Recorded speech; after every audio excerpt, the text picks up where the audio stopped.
So today we're going to go over the cross choke for mount, one of the fundamental basic attacks from jiu-jitsu. Okay?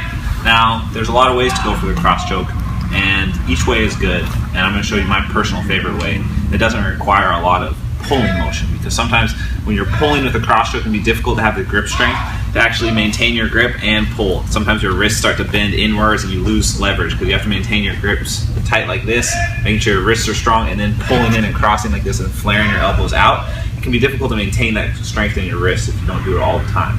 So the way I do it, because I don't have particularly strong grips when it comes to like squeezing something or squeezing the collar, because my fingers are so long and mangled from the years of jiu-jitsu, I do a little bit of a different strategy. I create like more of a pressure type choke by pushing downwards rather than pulling upwards and across, okay?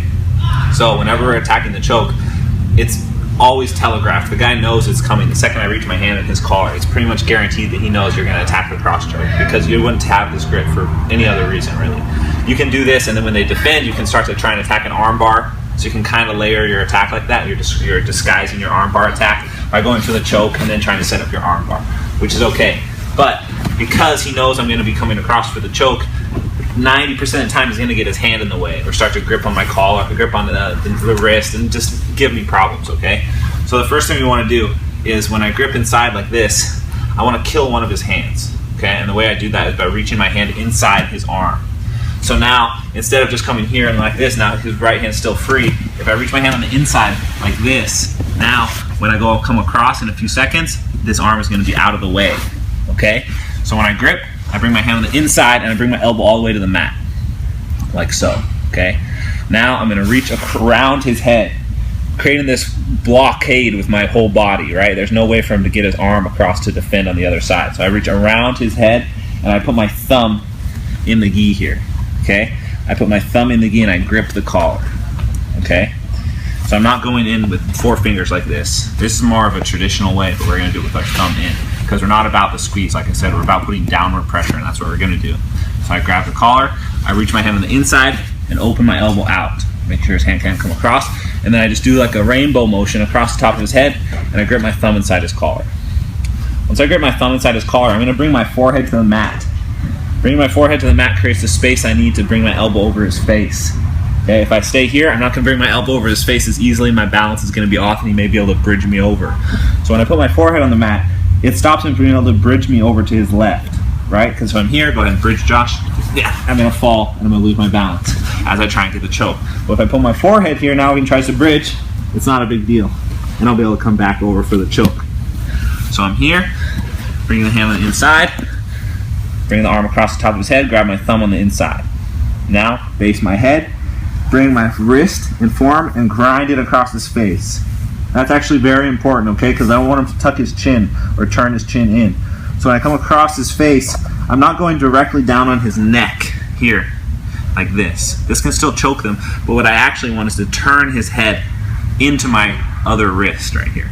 By turning his head into my wrist, it's creating a lot of pressure on this side of his neck. If his chin is here, there's no pressure right now on this side. But the second I turn his chin, it puts pressure on his neck and on his esophagus here.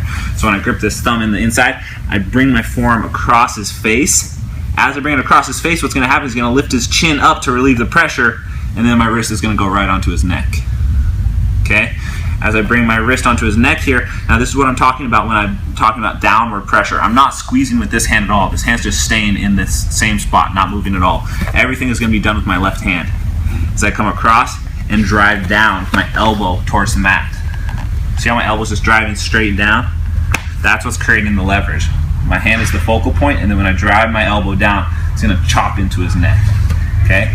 But even though it's just straight downward pressure, we're cutting off both sides of his neck still because we turned his face. So his face is turned, so I'm cutting off this side of the neck and this side of the neck and driving straight down. If that's still not enough, you can use your chest as well to go down on top of it. I just bring my chest on top of my wrist and really bring all my weight. See, it's a lot tighter. So you're squeezing, you're pushing with your elbow, but if you're maintaining your base upwards, you're taking some of your weight off, because I have to make sure that my weight is, if I'm maintaining my posture, some of my back muscles are holding my weight off the ground. But the second I take that away and just collapse down on top of him, it's going to be really tight. If that's still not enough and the guy really has a tough neck, if we bring our hips forward and we use our hips over the top, it's tight as well. Okay? So a conventional cross choke just looks like this. You grab inside like this, you grab inside like this, and you squeeze and pull your elbows out like we're pulling his weight off the mat. And that works, but it takes a lot of energy. And it's not, in my opinion, it's not as effective because you're trying to pull him off the mat. If we're going to have downward pressure, we might as well use gravity on our side and really make sure we take advantage of that. So arm on the inside, come around with the rainbow motion, put our thumb on the inside here. I'm going to bring my wrist up over the top of his face as I base my head down, and I go right on his jawline. I should feel my wrist across his jawbone.